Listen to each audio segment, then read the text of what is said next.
the date exactly when you went over to Holland on the jump? 18th of September. 18th of September. That's right. Yeah. 18th of September 1944. Yeah. What were you on the first wave? No, we were second wave. Second wave. Yeah, because the first wave went in on the 17th. Ah, right. And we went in on the 18th. And it's a pity we didn't go in on the 17th, really. We were going to have a second lift, but of course then the weather was so very bad, you see. Yeah. So we waited, and we did. I mean, before that we'd had so many cancellations. Oh, it's absolutely dreadful. First we were going, then we weren't going, then we were going, then we weren't going. And then all of a sudden the balloon went up and they were going.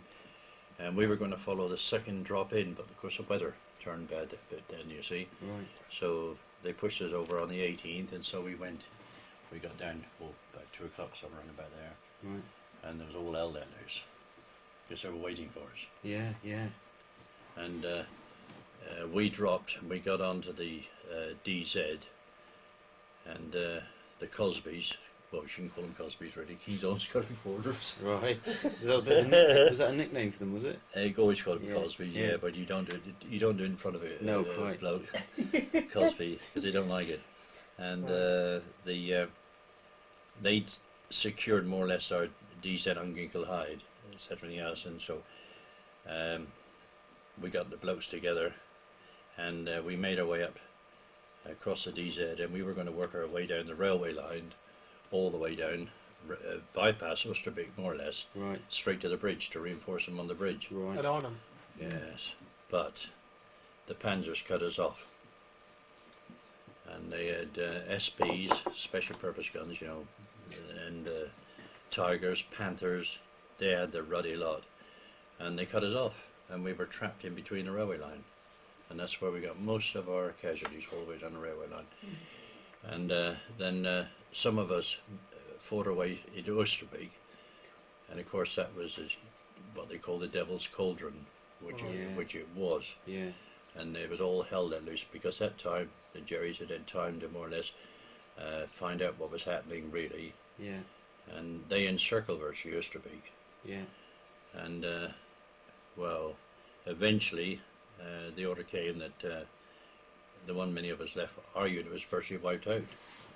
And so we made our way up, and I picked up some Cosbys, and they said, we better come with us, because we're doing an escape route. So they said there's Pegasus 1 and Pegasus 2, which is 2 escape routes. Yeah, right. I was on Pegasus 2. Right. And we made our way down to the river, and when we got to West Bowing, which is on the top, the big hotel on the top, Yeah. unfortunately, all the fields below to the river, the Jerrys had 88s and God knows everything else at West Bowing, just covering the fields. Yeah. Plus the SS were out in force, Yeah. sniping every bloody way and everything else. So eventually we got down to the river, and of course a lot of the boats, the Canadians and the Dorsets, had come across in their boats, but we'd seen the boats just blown out of the water, most of them. Yeah. And a lot of lads decided to swim for it, but the current was always, it was fierce. Plus the fact, I think that we were hungry, we hadn't had any food for days. Yeah. We were tired. They talk about stress. People don't know what stress is. Yeah. I mean, we'd had one hell of it. And but we were determined that we were going to sort of stay there if we could, Yeah. if we'd got our supplies. Yeah. I mean, we saw supplies coming down, but they went the wrong side every time. The poor old Poles that were going to reinforce us, they went the wrong side again, and they were cut off. Mm. And They lost. were with the third wave, weren't they? Yes, yeah, and we were waiting for them to come in. We saw them come in, you see, and we thought, God, we got relief, we got supplies, we're going to be all right. If we'd have had the supplies, I mean, the RAF did their best, coming in at 0 feet they were and everything else, but they were just being blown out the sky. Right. And but if we'd had the supplies, that's everything else, I still think we'd have beat Jerry. You think so? Yeah. We fought him in North Africa, and he wasn't good enough for us then. And as we said, he was not good enough for us then at Arnhem.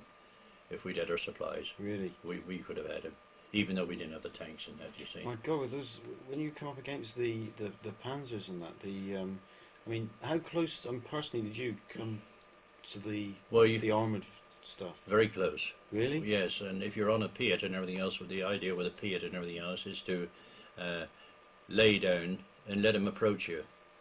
And if he doesn't run over you, get one straight up on his soft belly underneath. Just where he comes as a soft belly there. Or wait until he's gone past and then hit him right up the ass. Yeah, yeah. Because his air intakes are at the back, you see. Yeah, right. And you can disable him. And then one of them, PZ, hit him and he just stopped dead and everything else. What And, happens then? I suppose the then crew I go start up- coming out? Well, I got up on the turret and just knocked on the top of the turret like that. Yeah. Offen machen bitte! And he yells up in the hatch and he yells and wait, drop him straight in and he yells and close the hatch for boom. So as I say, we made our way down to the river and everything else like that, and it was bloody chaos down there.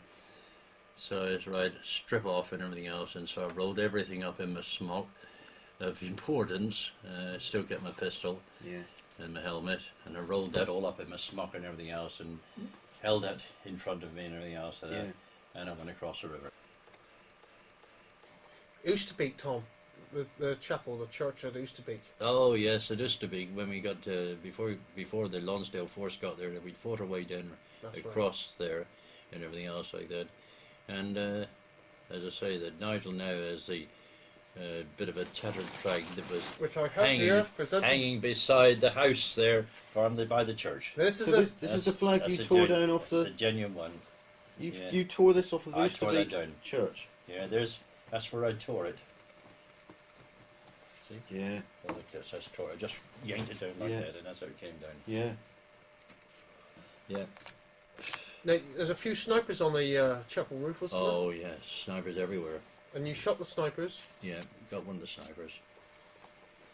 And you see, we made our way down through there, and we've been beaten back all around that area and everything else. And of course, we driven back into the woods again. And that's when the SS started looking for us and rounding us all up. You see.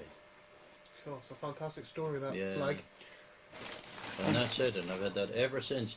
That was on display in Bobby's in Exeter just after the war. Right, That one was. right, Is it really? right. Yes. Yeah.